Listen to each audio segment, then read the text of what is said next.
Mama mo na haraw bro, isang nagsisit kayo nung ngasili nga sa amin. Kaya naga.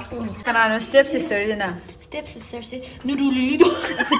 Nusiroidorida. Hi everyone, welcome back to my channel. Ado ma'am, ngashi se mamagi birthday ne. Happy birthday mama.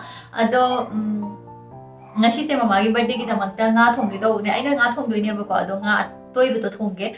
Ado ay do nga thongdi thongdri sina first time oidoi ne. Ay na personally ko sana thong bu khot pa mai thongge na thamoi de khan ba do. Nga ay mama ga lei ba chat na ni cake to roi. Haidi cake to raga birthday celebrate to bu ding chak to phasana chamina raga yam harau rau na chamina bu do adu na he na ngashi se pam bo oi ba. Mama. Oi. Hi. Happy birthday. Happy birthday. Ma. Hey ma. Happy birthday. Haga jing jing tau lai. Ma happy birthday. Kali hayo hayo. Thank you hayo kai ni. Hey ma. Hey ma. Thank you. Magi apamba mana chaning ba nga khali hozik sem dore nga se yum da semal loi ge tau ni la.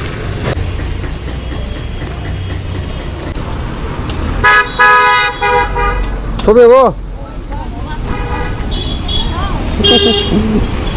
Ay birthday ne happy birthday haro. 해피 버থ데이 해피 버থ데이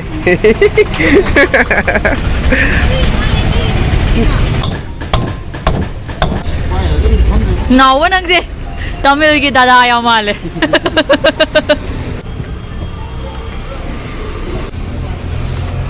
Jose makada adrikanda ek sunscreen ani khato cheramge.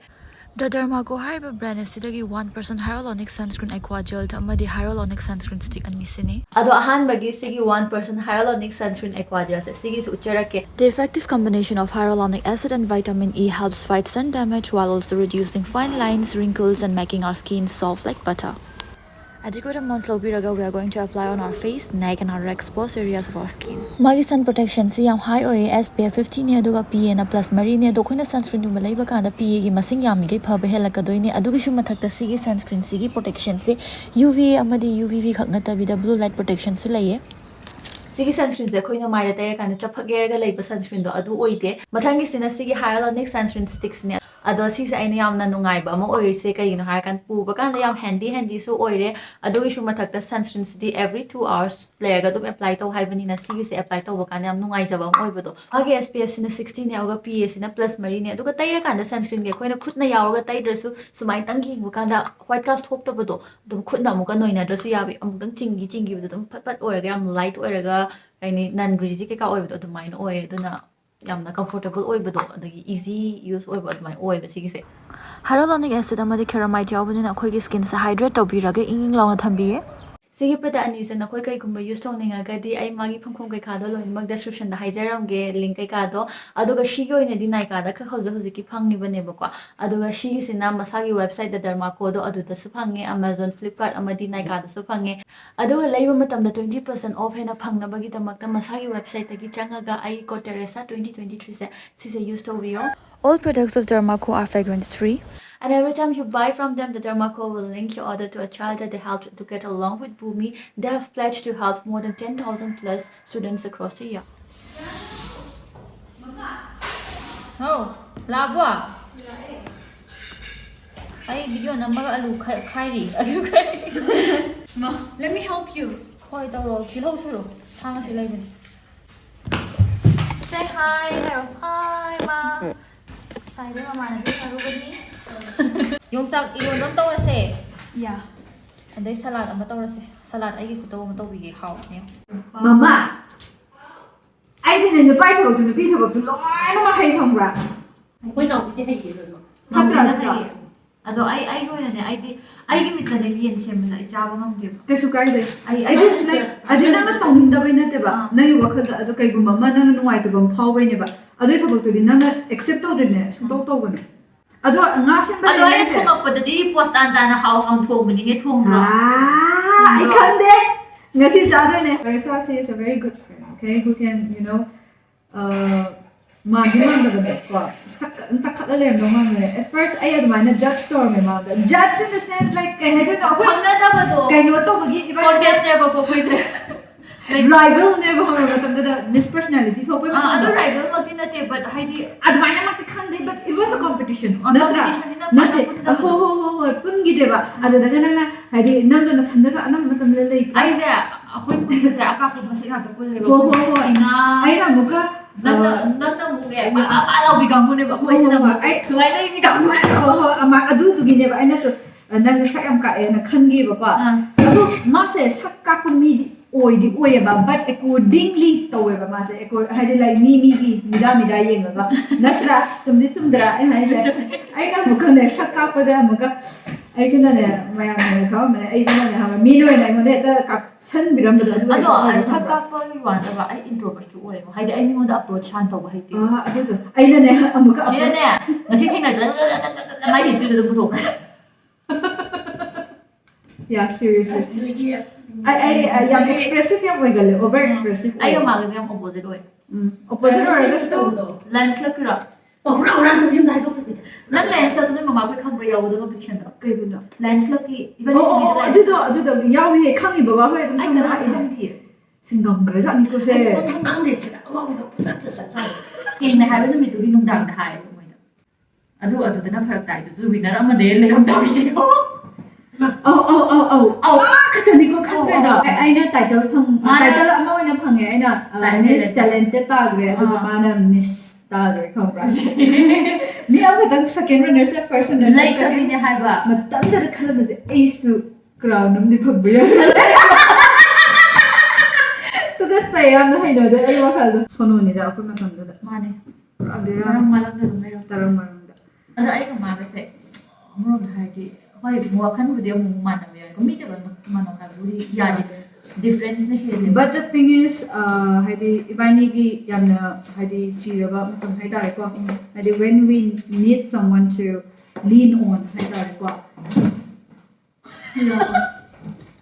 adu moirakanda no matter the differences ko mi have je loi ma mano di kashu ya ponte adu taraga je akoina adugi differences myam do overlook toroga ko akoina haidi akoi friendship ni hena maru oi hena khalaga we 마기는 are always 야마 엑스 마디 와르스 좀 엑스프레스 상관없네봐 아니나 와르고 그냥 뭐 깝도 마나 kedaurino ma kegi nungai chuno da ma de haidu oi ba adu na khoi ni hena wa ba hen bani ba magi wa ba hen ba je 아도 아이 말 아까 tina 꼭 저기 갔다 가리스 와이 강에는 아 분치지 나가 동달아 보니나 동작하니 you have to fight hard yes that's the kai I don't know adu the spirit yes that should be the only spirit siba matam da sun nang adum learner sakidoi ne ba so at last ko ishane haba akoina protect to yamna 이번에 다가오고 말고 ishane haba akoigi mental health akoigi happiness si je ko na sa protect to darkar ore ba 난 더블 까놓은 하여 행나다 하이고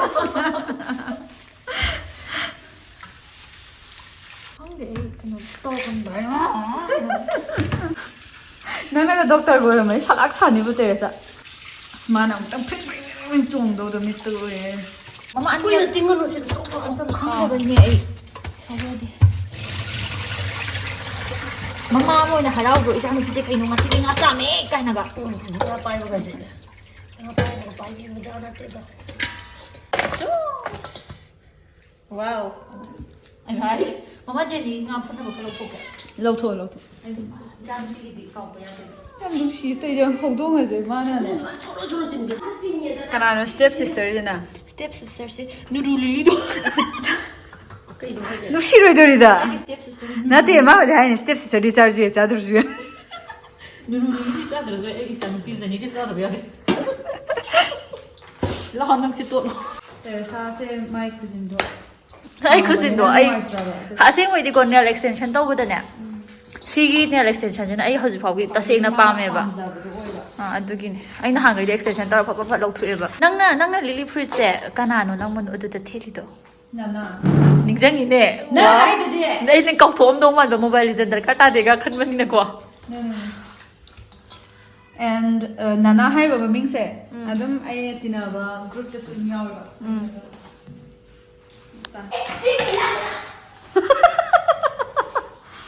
hogdong aje da ko hoi je nga sai de ma am sai angau bi olabne ha hogdong de masak phajai hujik chu dum phajai masak ti rasiam lei लौथ्रा ओइ कोबा labu lok tra खंगिब्रा angau bi far लेबिदो hogdong ai me ta ko wa ngasi se hinjang yam haudore ba ko aduga sidana dai tawgi sabi se tawdi tawdabise brown rice songat kidoi dai ti tawdi tawdabani tawde sida lapode aido mathuma ibani sa adu su cha adu di dai tawbai su chani dai tawdabai su chani ma phatana dai tawsani khangaba dai tawbagi mahi chabam thoku du chani ba extra ai kangdi kang beram le no na dai tu ba cha bang ko da ko la ni chen sa sa ai to ai see you ai thabi lauge ai sala tawdi to thabi ne ha bo thabi apa ma khalu thabi je karamana pam do anau ba se kham na haw re ai masak khang de thabi ne champra ne aduga carrot ne thabi ne champra ne roche carrot che oh khadi mom se yong ne kai nei lupa tara ni hibam de yo 아두니 그렇지. ada hendi mele baba 아, ni lupa tara je hendi mele 나한테 대만 반한테 팡들이네 무슨. hoai 아주 팡들이네. ado re phang de lom tang khat pani da 딱할리네. 아두니 어디 주바부 돌았다면은. 돌았다 봐. 아시 꿀마다기 같은 게 다랑 말리. watin ki tararo nang du acha po ai khang de ta tar ning te aya ma lo bi ro challe 야야.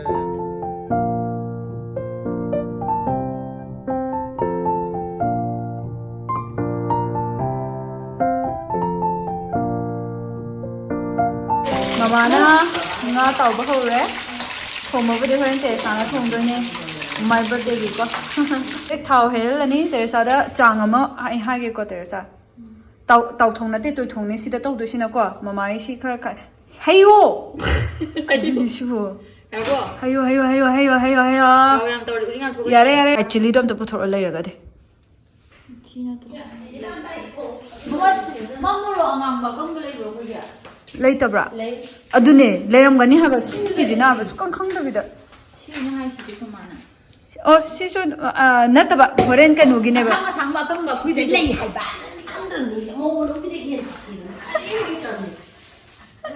ai khang kari da isiba adune si leitabra ma di lei roi am ta lei tam ai takpi ge ko phajana step by step hoi he oza tezbat managa kanoga do pairo sir tezbat manadu su pairo to test bata hai test bat test bat adudo kitang segairo amani aduga try suju mulle hause adu hapo ya adu hapo the one that you hold no shishi hapo ya pa ni ko thom ta jira ma amaina ko nang ko tela thonga di aro te sa adu gan se hatlo adu hapo ya naha ko se ko adu jira mapum ko ma di ki jira jira masaka oh my god Teresa is singing na hai ma ai ko into ni se yeah you have kano mama kano do lebra nate kano do beshon no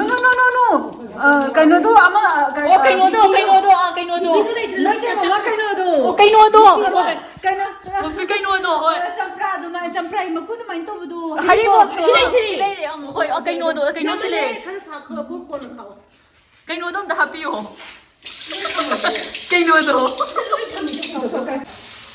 put in that yeah si extra half roast na loire just I don't have kitang hapo kitang yam na taba yes yare nadan cook to it kite hapo yari de half kilo let it stay there for a while na rubai sa tinarisa kaino dahi budi mare ngone mari mukhal le what Teresa I have a heart kano my Mara ingon dai chahi taruk tarit han mun lama hapo di hai no lost and keep doing reduce adai pura ni sama ado karo kamai to ko wana to si hair ko hair si kamai hair ke ba kino mai biura mase mi ko di kamai ko ni na interview lo bunu bine mabani ro ture no wang howang ma da yeng na raga sanabun na mum ga paina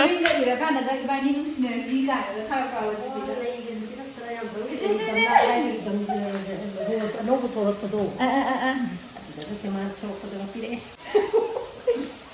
ꯀꯃꯥꯏꯅ ꯇꯧꯔ ꯌꯥꯈ꯭ꯔꯤꯅꯣ ꯃꯃꯥ ꯕꯕꯥꯗ ꯍꯦꯛ ꯍꯥꯏꯔꯛꯄ ꯑꯗꯨꯝ ꯌꯥꯈꯤꯕ꯭ꯔꯥ ꯌꯥꯗꯦ ꯅꯠꯇ꯭ꯔꯒ ꯌꯥꯗꯦ ꯀꯩꯗꯧꯕꯗ ꯌꯥꯈ꯭ꯔꯤꯅꯣ ꯁꯨꯝ ꯅꯨꯡꯁꯤꯔꯛꯏꯔꯥ ꯑꯗ ꯌꯥꯝ ꯌꯥꯖꯅꯤꯡꯗꯕꯒ ꯁꯥꯕꯗꯣ ꯌꯥꯅꯤꯡꯉꯒ ꯑꯗꯩ ꯑꯩꯈꯣꯏ ꯕꯥꯁꯦ ꯅꯨꯄꯤ ꯑꯃ ꯀꯣꯏꯈꯤꯒꯦ ꯇꯧꯋꯦ ꯑꯗꯩ ꯃꯥ ꯅꯨꯡ ꯇꯥꯟꯅꯔꯨꯏ ꯆꯨꯝꯃꯤꯀꯣ ꯀꯣꯏꯗꯩ ꯇꯧꯗꯦ ꯅꯣꯏ ꯕꯕꯥ ꯁꯨꯡꯀꯣꯏ ꯀꯣꯏꯗꯕꯅꯤ ꯑꯗꯨꯗꯤ ꯅꯪ ꯀꯃꯥꯏꯅ ꯌꯥꯈ꯭ꯔꯤꯅꯣ ꯑꯗꯨꯝ ꯌꯥꯔꯦ ꯑꯗꯨꯝ ꯌꯥꯈ꯭ꯔꯦ ꯑꯣ ꯑꯗꯨꯝ ꯌꯥꯈ꯭ꯔꯦ ꯏꯅꯥꯎ ꯅꯨꯄꯥꯁꯤꯡꯁꯦ ꯑꯩꯈꯣꯏꯒꯤ ꯏꯃꯨꯡꯒꯤ ꯃꯤꯁꯤꯡꯁꯦ ꯑꯩꯈꯣꯏꯒꯤ ꯁꯥꯒꯩꯒꯤ ꯃꯤꯁꯤꯡꯁꯦ ꯃꯥꯒ ꯇꯤꯟꯅꯗꯕ ꯂꯩꯇꯦ ꯑꯗꯨꯗꯤ ꯃꯆꯟꯅꯨꯄꯤ ꯂꯨꯝꯃ ꯀꯣꯏꯕꯅꯤꯅꯦ ꯑꯗꯨꯅꯦ ꯍꯥꯏꯁꯦ ꯑꯗꯨꯅꯦ ꯇꯧꯔꯤꯕ ꯏꯊꯤꯀꯦꯜ ꯑꯣꯏꯗꯕ Okay, now it's time for you to pour in the mahi. Yam hayre, very good. I get that free. Yam tina hayre. ꯁꯦꯟ ꯄꯩꯁꯥꯗꯤ ꯉꯥ ꯊꯣꯡꯕꯅꯦ Hauni ba asma chude one. Wow. ꯇꯦꯔꯦꯁꯥꯒꯤ ꯈꯨꯠ ꯍꯥꯏꯕꯁꯦ ꯇꯦꯔꯦꯁꯥꯅꯕꯨ ꯄꯥꯏꯔꯗꯤ ꯍꯥꯎꯕꯅꯦ ꯍꯧꯖꯤꯛ ꯊꯣꯡꯉꯤ ꯍꯤꯟꯖꯥꯡꯁꯦ ꯁꯦꯡꯅꯅꯦ ꯑꯩꯈꯣꯏ ꯌꯨꯝꯒꯤ ꯈꯨꯊꯣꯡ ꯅꯠꯇꯦꯕꯀꯣ ꯑꯗꯨꯒꯤ ꯏꯃꯥꯁꯤꯃꯛꯁꯨ ꯉꯥꯎꯖꯩ ꯃꯥꯟꯅꯗꯤ ꯆꯥꯏꯗꯤ ꯂꯣꯏ ꯆꯥꯏꯔꯦ ꯑꯗꯨꯒ ꯁꯂꯥꯗꯤ ꯁꯤ ꯂꯩꯔꯦ ꯁꯂꯥꯗꯁꯦ ꯍꯧꯖꯤꯛ ꯁꯦꯝꯗꯣꯛꯄꯤꯔꯅꯤ ꯂꯣꯏꯕꯤꯔꯦ ꯁꯂꯥꯗꯇꯨꯒ ꯑꯗꯨꯒ ꯄꯤꯈ꯭ꯔꯁꯦ ꯅꯥꯎꯕꯣꯏꯁꯨ ꯑꯧ ꯂꯣꯏꯔꯦ ꯌꯥꯝ ꯍꯥꯎꯈ꯭ꯔꯦ ꯁꯤꯗꯅ ꯑꯣꯖꯥ ꯅꯨꯄꯤ ꯑꯃ ꯂꯩꯔꯦ ꯍꯩ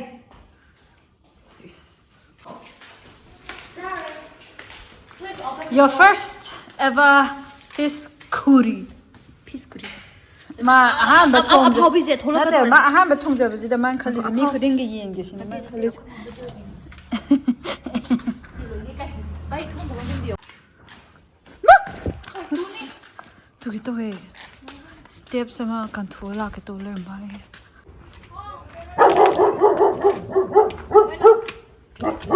ꯕꯦꯂꯥ ꯍꯩꯅꯗꯦ ꯕꯣꯏꯗꯤ ꯌꯥꯝꯅ ꯁꯨꯃꯥꯏꯅ ꯇꯧꯕ ꯄꯨꯒꯣꯔꯥ ꯄꯤꯔꯛꯀꯅꯨꯔꯥ ꯆꯠꯈꯤꯗꯅꯦ ꯑꯩꯗꯤ ꯑꯩꯈꯣꯏ ꯃꯥꯏ ꯕꯔꯊꯗꯦꯒꯤꯅꯤ I'm scared. ꯑꯗꯨꯒ ꯀꯩꯅꯣ ꯁꯂꯥꯗꯨꯁꯨ ꯑꯩꯅ ꯇꯧꯕꯅꯦ ꯉꯥꯗꯨꯁꯨ ꯑꯩꯅ ꯊꯣꯡꯕꯅꯦ ꯃꯥꯒꯤ ꯃꯇꯦꯡ Oh, aina takpibani ko. ꯑꯗꯨꯒ ꯏꯔꯣꯟꯕꯗꯨꯅ ꯃꯃꯥꯅ ꯇꯧꯕꯅꯦ ꯐꯨꯠꯄꯗꯤ ꯑꯩꯅ ꯐꯨꯠꯄꯅꯦ Lo mai hairam to biya dabda. Na to hawo ta ebiroine.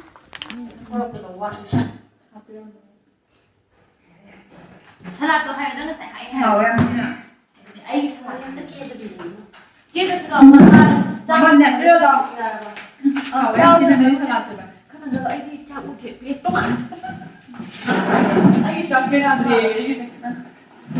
ꯁꯤ ꯅꯪ ꯊꯛꯑꯦꯀꯣ ꯚꯥꯏ Salad jam ti hawo ba. ꯍꯥꯎꯕꯅꯦ ꯇꯦꯔꯦꯁꯥ ꯆꯥꯛ ꯍꯥꯏꯌꯦꯗꯅ Cham de chal hawo sida.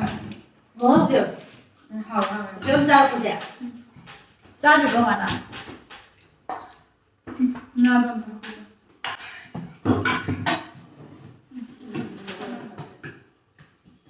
Marona mi thu to ma ko. Marona thu na ma ha. ꯃꯔꯣꯏ ꯍꯥꯞꯆꯜꯂꯣ Marona thu to ma. Thunga ba ka ma na se. Yone ba. Namna Happy birthday Happy birthday no.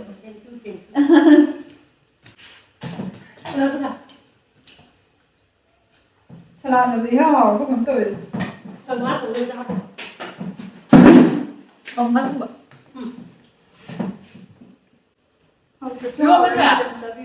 ꯉꯥꯔꯤ ꯍꯦꯜꯂꯦ Ora no mi ni ba ni. ꯃꯍꯤ ꯋꯥꯠꯂꯕ ꯃꯍꯤ ꯌꯥꯝꯗꯕ ꯑꯗꯨꯅ ꯉꯥꯅ ꯈꯔ ꯆꯝꯇꯛ ꯆꯠꯂꯦꯕ ꯁꯂꯥꯗꯤ ꯆꯞ ꯆꯥꯏ Hawkre. Taluna tawsu hawkre.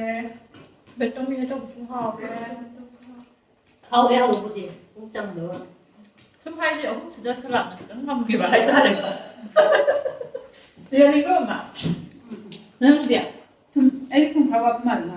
Salad ꯌꯥꯅꯤꯡꯕ꯭ꯔꯣ ꯁꯂꯥꯗꯅ ꯃꯌꯥꯝꯗ ꯍꯦꯜꯂꯦꯗꯣ ꯑꯗꯨ ꯑꯣꯏꯔꯁꯨ ꯁꯨꯃꯥꯏꯅ ꯉꯥ ꯊꯣꯡꯕ ꯇꯥꯛꯄꯤꯕꯩ ꯌꯥꯝ ꯊꯥꯒꯠꯆꯔꯤ Nano wale na khalagadi khare hena kamai tawga hawan sige ba. Na thoma de thum bitan wale. ꯑꯗꯨ ꯑꯣꯏꯔꯁꯨꯀꯣ ꯍꯥꯎꯇꯕ ꯅꯠꯇꯕꯗꯣ ꯍꯤꯟꯖꯥꯡꯗ ꯂꯣꯏꯅꯃꯛ ꯆꯥꯡ ꯃꯥꯟꯅꯕꯗꯨꯗꯤ ꯑꯣꯏꯗ꯭ꯔꯦꯕ ꯑꯗꯨꯒ ꯍꯥꯏꯗꯤ ꯄꯨꯂꯞ ꯑꯣꯏꯅ ꯑꯃꯅꯗꯤ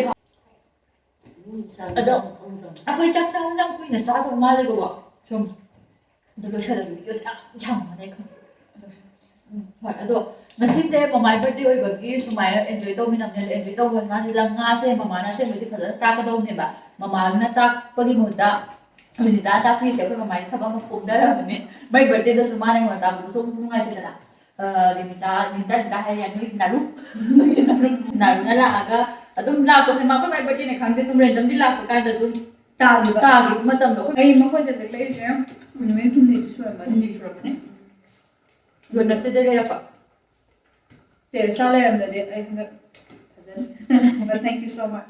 ꯑꯗꯣ ꯍꯣꯏ ꯁꯤꯒꯤꯁꯨ ꯋꯦꯜꯀꯝ ꯑꯗꯨꯒ ꯋꯦꯜꯀꯝ ꯑꯗꯨꯒ ꯑꯩꯈꯣꯏ ꯃꯃꯥꯏ ꯕꯔꯊꯗꯦꯗꯁꯨ ꯁꯨꯃꯥꯏꯅ ꯑꯗꯨꯝ ꯍꯦꯜꯞ ꯇꯧꯕꯤꯕꯒꯤ ꯊꯦꯡꯛ ꯌꯨ.